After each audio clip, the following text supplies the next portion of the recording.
اعوذ باللہ من الشیطان الرجیم بسم اللہ الرحمن الرحیم۔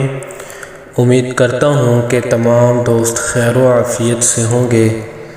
تو دوستو، آج کی ویڈیو میں ہمارا موضوع یہ ہے کہ شب معراج میں کون سا عمل کیا جائے کہ جس کی برکت سے اللہ تبارک و تعالی ہمارے گھروں کو روشن فرما دے اور ہمارے گھروں میں برکتیں عطا فرما دے اور ہمارے رزق کی تنگیوں کو ختم فرما دے، اور اس کے علاوہ ہم جتنی بھی جائز دعائیں کریں تو اللہ تبارک و تعالی وہ ساری قبول فرما لے۔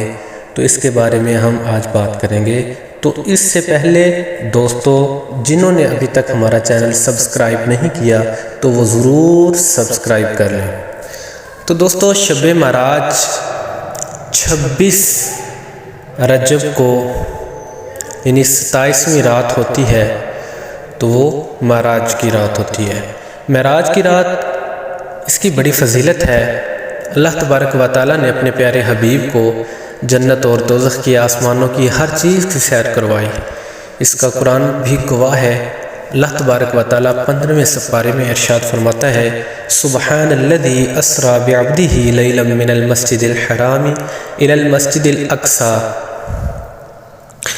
کہ پاک ہے وہ ذات جس نے اپنے خاص بندے کو رات کے کچھ حصہ میں سیر کروائی، مسجد حرام سے لے کر مسجد اقصی تک۔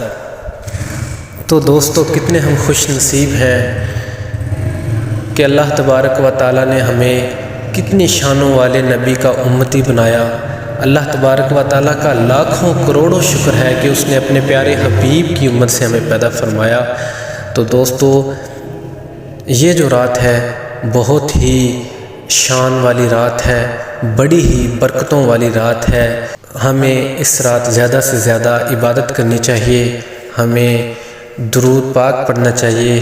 تو دوستو، اس رات کے بارے میں آپ کو ایک ایسا عمل بتاتا ہوں کہ جس سے اللہ تبارک و تعالی ہماری ساری خواہشیں پوری فرما دے گا۔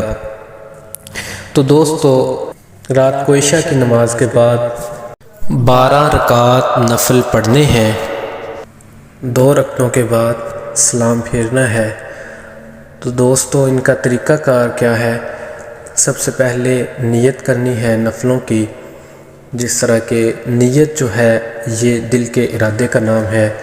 دل سے پکا ارادہ ہونا چاہیے کہ میں اللہ کی بارگاہ میں حاضر ہوں اور نفل پڑھ رہا ہوں۔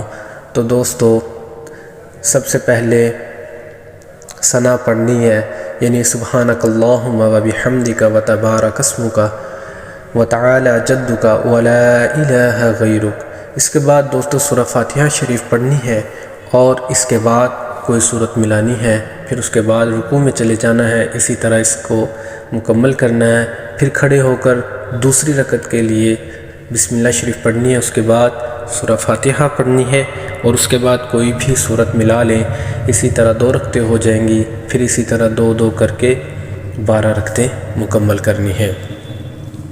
تو دوستو، جب 12 رکعتیں مکمل ہو جائیں تو اس کے بعد 100 مرتبہ یہ وظیفہ پڑھنا ہے، سبحان اللہ والحمد للہ ولا الہ الا اللہ واللہ اکبر۔ اس کے بعد 100 مرتبہ استغفار پڑھنی ہے، تو اور اس کے بعد پھر 100 مرتبہ درود شریف پڑھنا ہے۔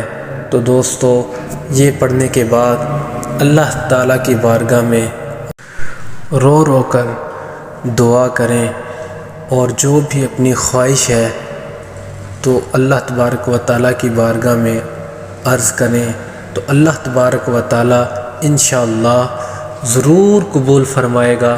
جو بھی دعا کی جائے گی تو اللہ تبارک و تعالیٰ انشاءاللہ ضرور قبول فرمائے گا۔ اور اللہ تبارک و تعالیٰ تو اس رات یہ اعلان کرتا ہے کہ کوئی ہے جو مجھ سے رزق مانگے اور میں اس کو رزق عطا کروں، کوئی ہے جو مجھ سے اولاد مانگے اور میں اس کو اولاد عطا کروں۔ اللہ تبارک و تعالیٰ اس رات یہ اعلان فرماتا ہے۔ تو دوستو، اس رات ہمیں زیادہ سے زیادہ عبادت کرنی چاہیے، اور اس کے علاوہ ہمیں قرآن پاک کی تلاوت کرنی چاہیے، زیادہ سے زیادہ ہمیں درود پاک پڑھنا چاہیے، کیونکہ یہ جو رات ہے نصیب سے ملتی ہے۔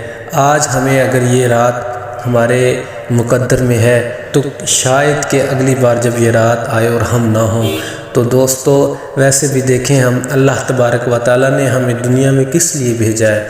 اللہ تبارک و تعالیٰ تو فرماتا ہے وَمَا خَلَقْتُ الْجِنَّ وَالْإِنسَ إِلَّا لِيَعْبُدُونَ، ہم نے انسانوں اور جنوں کو اپنی عبادت کے لیے پیدا کیا ہے۔ تو دوستو دیکھیں ہم یہاں پر آئے ہیں، عبادت کرنے کے لیے آئے ہیں، لیکن ہم کن کاموں میں لگے ہوئے ہیں؟ ہم دنیا میں لگے ہوئے ہیں۔ ہم یہی چاہتے ہیں کہ ہم دنیا کو حاصل کر لیں اور ہمیں موت تو یاد ہی نہیں ہے۔ تو دوستو یہ رات ضرور کوشش کرنے کہ اللہ تعالیٰ کی عبادت کریں اور حضور پاک علیہ الصلوۃ والسلام کی ذات اقدس پر درود پاک کا نذرانہ پیش کریں۔ تو دعا ہے اللہ تبارک و تعالیٰ ہمیں زیادہ سے زیادہ اس رات عبادت کرنے کی توفیق عطا فرمائے۔